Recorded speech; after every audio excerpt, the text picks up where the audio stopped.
She actually trying to help this man to fulfill his purpose, fulfill what God said he was going to fulfill, which is to be a father of many nations, to have an offspring that outnumbers the stars. And Sarah conceived and bore Abraham a son in his old age at the time of which God had spoken to him. Abraham called the name of his son who was born to him, whom Sarah bore him. Sarah, not Hagar, Isaac. Called him Isaac. This woman had a willingness to roll with God and to help her husband, not just be about her trying to come up, not just trying to do what she wanted to do. She was old, y'all. A lot of folks could have been like, well, I ain't doing all that. I'm too old for all that. She didn't do that. She's like, look, I want it for my husband.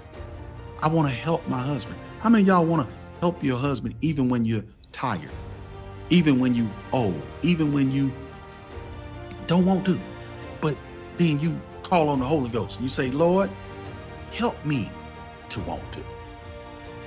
How many of y'all doing that? Or how many of y'all saying, I'm gonna be a gold digger. I'm just gonna be in it for what I want.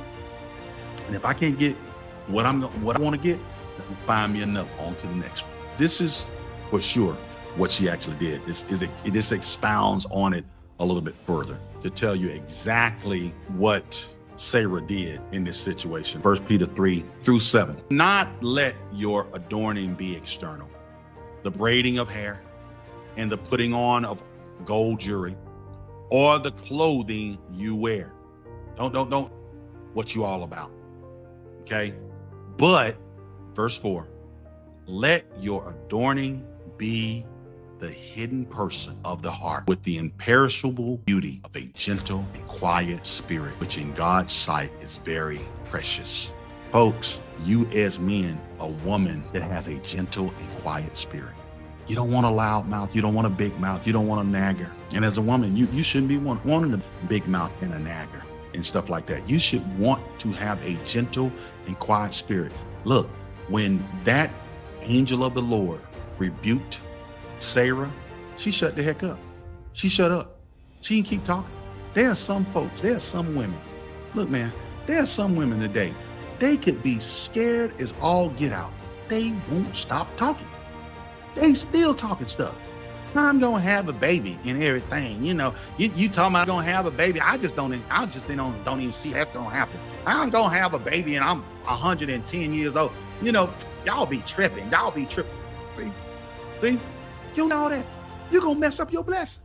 You ain't gonna be able to get this promise fulfilled. You ain't gonna be able to help your husband with all this mouth because he gonna want to go and live in the desert.